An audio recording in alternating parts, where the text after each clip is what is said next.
In all of coaching, there are some clients who are very high readiness. They're very clear on what they want out of the coaching experience.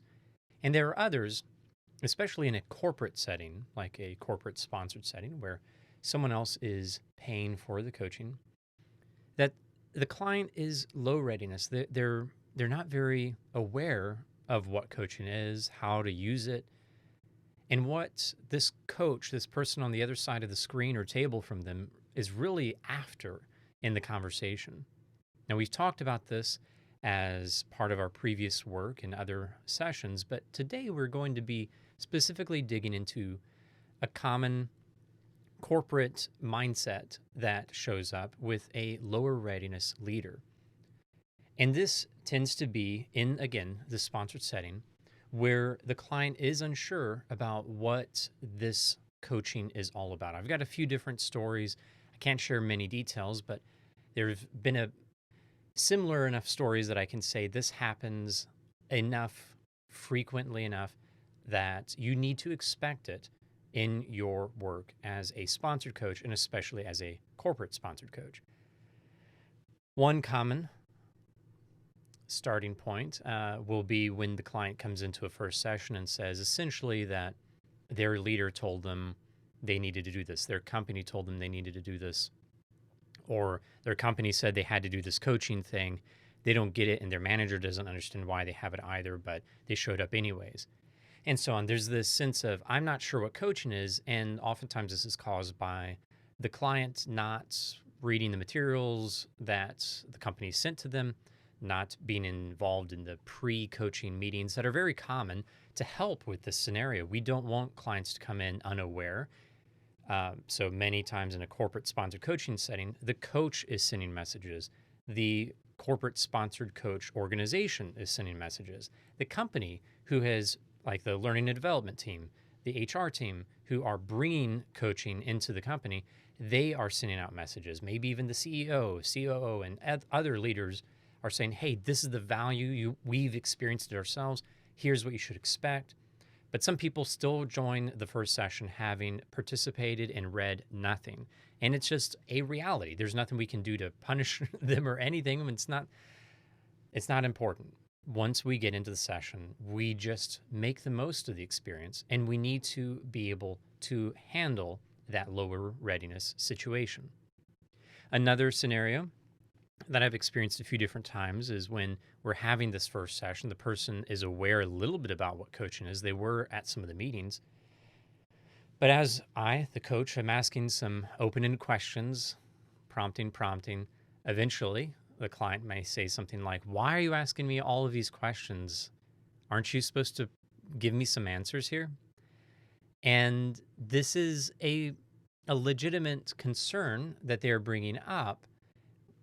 And it's really born out of a misunderstanding of what coaching really is. There's a bit of insecurity at the spotlight being on themselves, and they didn't sign up to be pushed this much. They didn't sign up to do this much work. They were expecting something closer to consulting and especially to training or teaching.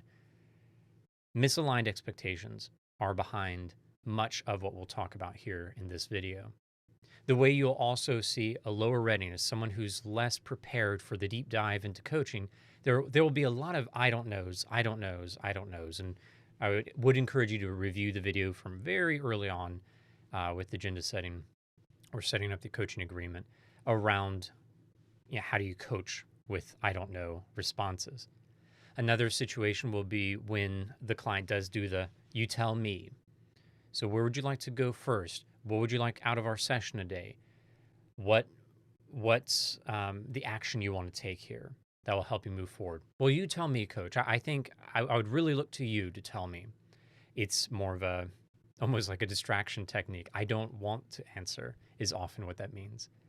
And then finally, another way low readiness is demonstrated is when the client keeps talking. Like you ask them a legitimate open question, a great prompting question that might be a bit uncomfortable because it's helping tie their agenda around the situation and relationship back to what they might be able to do because they just mentioned this. So you're like, how is this experience that you brought up here related to the agenda that you mentioned at the beginning. So you're just helping connect the dots, not contributing anything more, and they talk, but they don't really answer the question.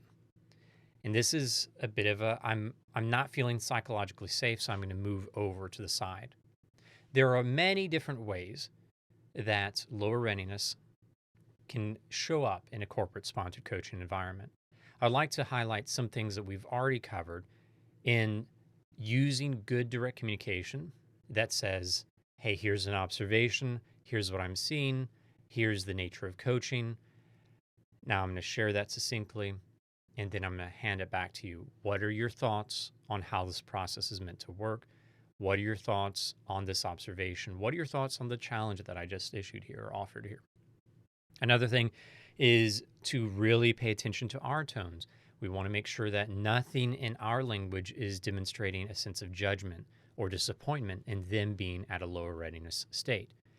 We also really want to make sure we are very clear and succinct with the definition of coaching, and we can revisit that throughout the coaching engagement. And finally, you can always highlight as they answer a good question, like a good question, like a meaningful, powerful question, and something that they usually don't do, but here they really took a moment and said, I've never really thought about it that way. Here's the response. And in that moment, the coach can kind of sidestep and say, if I could just acknowledge the work you just did there, see, that's coaching. I ask this question. I don't know the answer, but you do the hard work of figuring out how this connects to what you really want. That's really the work of coaching. I'm here to help you do the work. And you did some great work there. So acknowledge and semi-educate around the coaching process from time to time with someone who is lower readiness. Because really, with that individual, we're helping them bridge into a more deep, coachable state.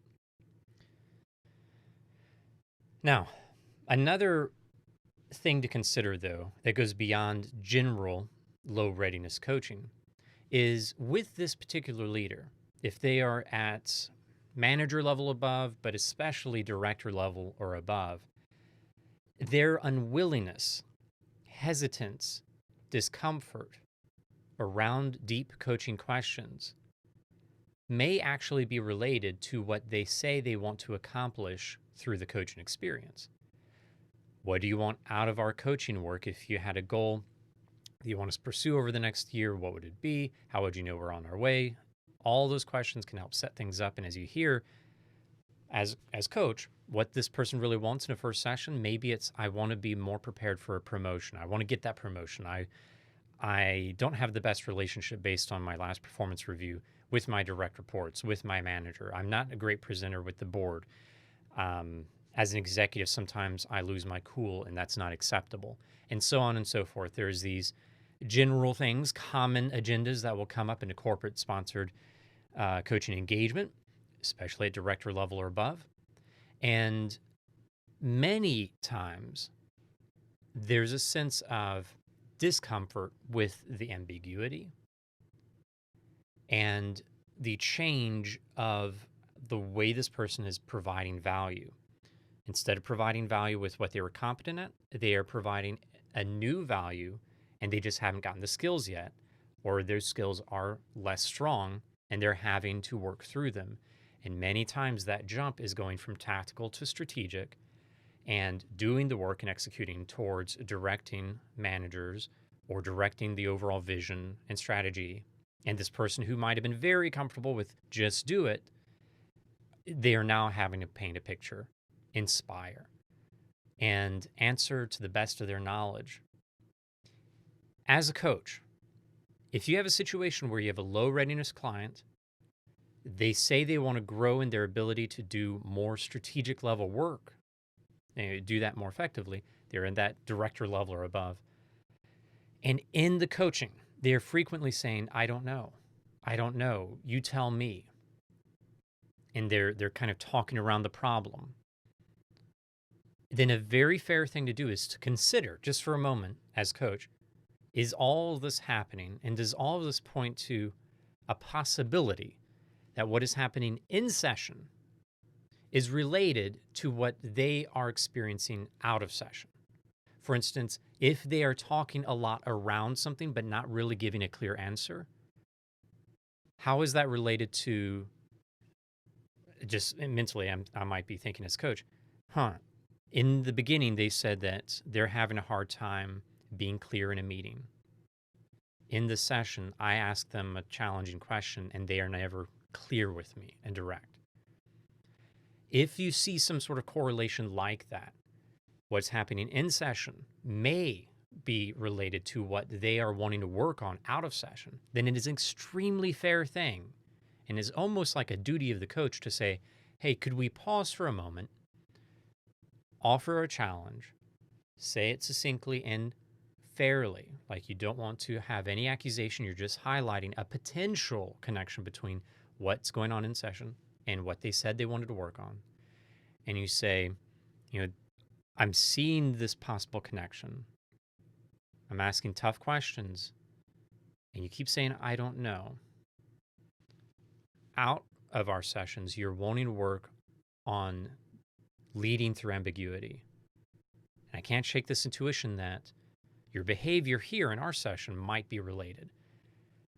That's just the way I'm seeing it, though. I want to hear your perspective on what I've just brought up.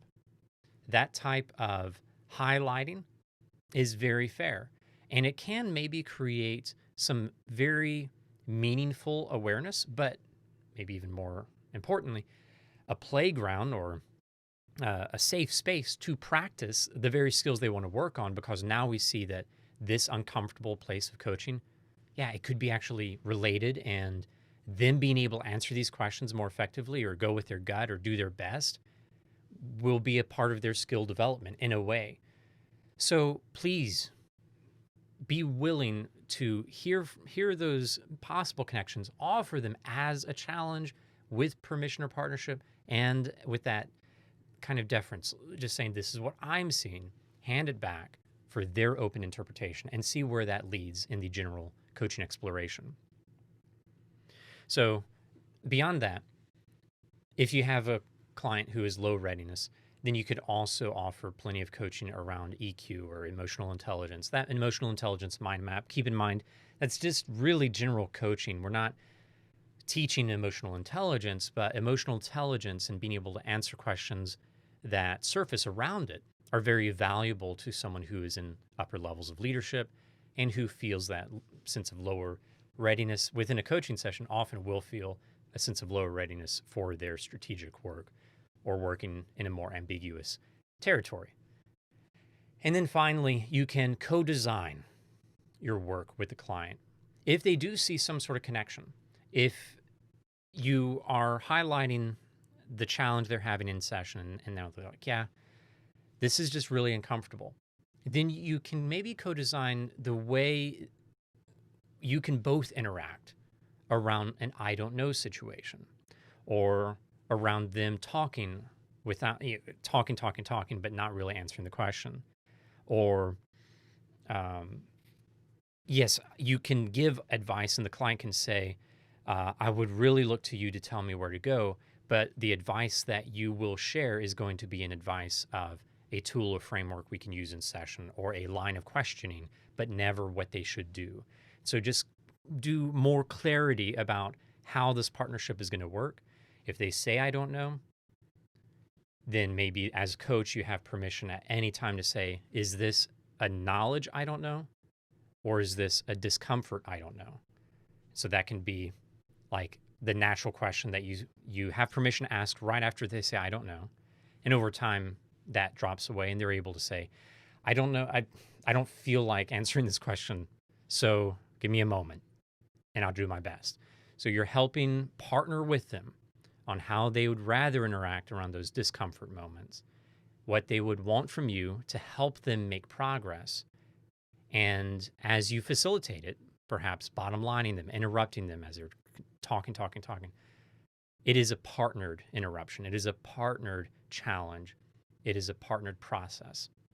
So there's a lot of content here, but I do want to highlight again, this is a very normal part of the corporate sponsored coaching experience. If you're coaching anyone at a senior level of management or above, you should expect this. Even managers sometimes, but that senior level of management and above, it is a frequent occurrence. So be ready, be confident, be compassionate and empathetic, but be willing to challenge. Look for those connections and partner with your client, co-create with your client how they like to interact around difficult questions and the coaching process as a whole.